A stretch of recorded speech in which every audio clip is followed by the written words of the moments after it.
Right, so we've got squats, deadlifts, leg accessories, back accessories, and then my general accessory day the day after this week. Generally, all went pretty good. So let's go through first the deadlift day and then talk you through the accessories afterwards. Right, let's get cracking. Starting off with some safety squat bar squats, as always, usual routine and all that. Yeah, it was 130 this week for 4 sets of 3, just to really, take out my legs from underneath me before I start doing my deadlifts. It's such an evil thing. I really don't like it because in training it makes me feel terrible, particularly about my deadlifts, and at least in terms of my confidence for them. But I know that, when it comes to the end of the program, before the competition, like deload, week off, and then coming back, and then by the time you're in comp, you're not squatting before your deadlift, and especially because my first event is the max deadlift, so I'll have no reason to be fatigued or anything, so I will have all guns blazing. I'll have my proper leg drive in action.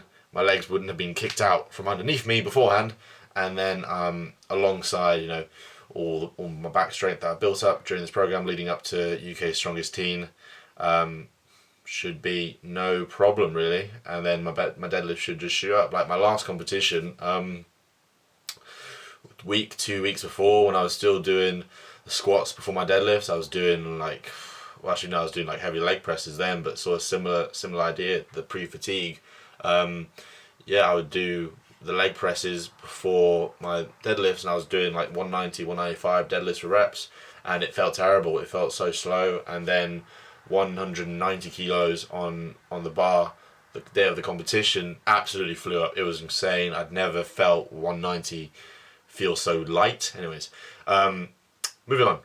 We got deadlifts. We got 170 kilos for 3 sets of 6, so a little lighter than last week. Just working on more rep work, and yeah, I'm really happy with how these reps moved. And just watch the first couple, boom, straight off the floor. There's no real sticking point with this weight anymore. I mean, it hasn't been for a while, but now it really, really just flies. I mean, even with the first couple reps last week with the 190, there was really no struggle.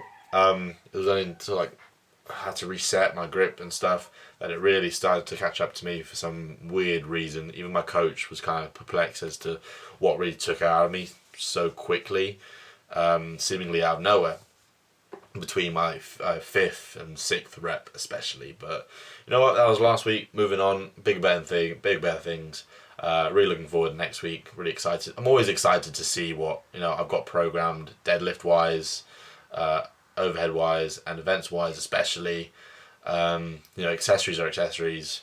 Yes, you train them hard, but they don't excite me as much. But on accessory days, I'm just kind of excited just to push myself more than I am excited to perform the actual accessory exercise. And the lift, because the lifts aren't, they're not compound lifts. They're not as exhilarating. But it is what it is. Looking forward to next week's deadlifts. See what weights I get. See what reps and sets I get. Hopefully, should be more. And there I was checking my thighs because I could really feel the bar sort of rubbing up against my thighs when I was deadlifting. But anyways, that's beside the point. Don't know why I'm mentioning that. But hey, there you go. That's why. And then penalty rows. Oh my god, probably one of my favourite. I mean, if not, it is definitely my favourite row variation. Besides just a normal row, because I can do some really good weight on that now, but I wish I could do that more often. But penalty rows are still really good. I mean, it's just that pure basic feeling of just throwing around a bunch of weight. Right, accessories. Starting off the accessory day with some incline dumbbells. Not bad, sort of usual sort of weight. 34 kilo dumbbells. For 3 sets of 10. Last week and the week before that, I have been trying to push it up to the 36s for these sets, but both times I've tried it, I mean, I'm always quite fatigued on my accessory day, even though I have a day off before, a day of rest day before it. I don't know, I just don't feel I get in the same mental space for my accessory day as I do my compound lifts. But you know, that's a whole different topic. But yeah, still, you know, moving fine. And then neutral grip dumbbell shoulder press. This is actually was this with the, yeah, this is with the 22 kilo dumbbells, which is technically a PR, I guess, in terms of weight for my sets. Heaviest I've done so far, and still, you know, felt reasonably easier than the RP prescribed. But yeah, no, still comfortable, happy with that. Probably next week I'll shift them on up to the 24 kilo dumbbells. You know, find my comfortable range and where I can, you know, push it a bit more to meet more like RP 9, 8, 9 a bit more appropriately. And then single arm lat pull downs. I'm sorry, but this machine, oh, I love it. I've really progressed quickly on it in terms of, I mean, it just took a while to build the confidence and the technique on this to then be able to add more weight. Yeah, as simple as that, really. I think altogether it's about 80 kilos lat pull down, pretty much. So 40 kilos per lat, because I'm doing them single-handedly. But if I did them together, 80 kilos, if you can imagine like that, probably it's a bit better. But yeah, really squeezing those last few reps out, especially on my left side, which is a little weaker than my right. So I'm kind of enjoying doing unilateral work to try and pick up my lagging muscle groups and imbalances and stuff. But yeah, arms looking absolutely huge.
Right, good session. It's a bit echoey in the elevator, but we're here now anyways. So get out of here. Good. There is no one here to make this awkward.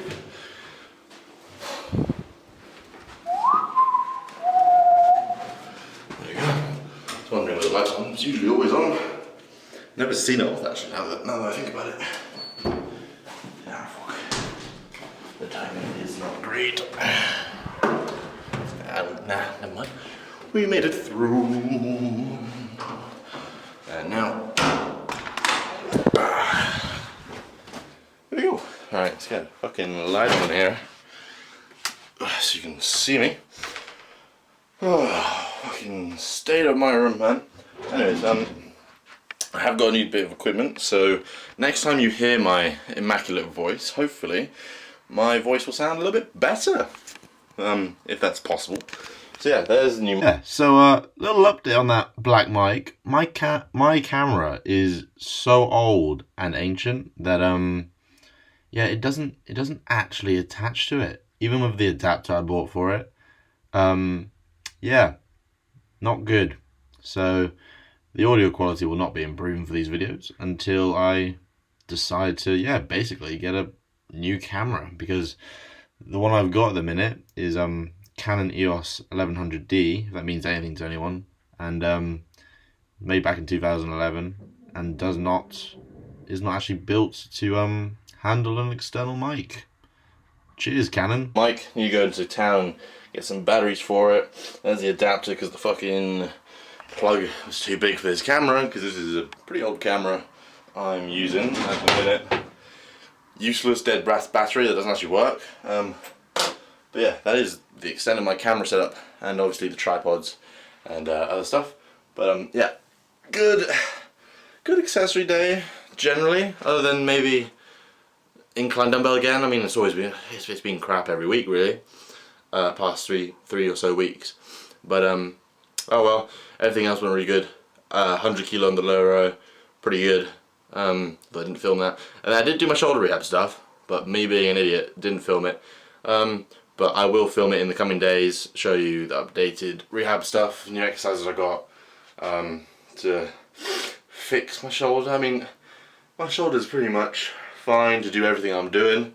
No pain doing anything, so that's all that matters at the minute. As long as it doesn't linger for too long. That's all I'm worried about. But anyways, yeah, thank you very much for watching this video, and have a good day, have a good evening, and I hope to see you again very soon. Okay, so let's go. Guys, when a photo like this make you consider... Yes. 25. Robert. Yeah, I'm just going to do... How many grams of protein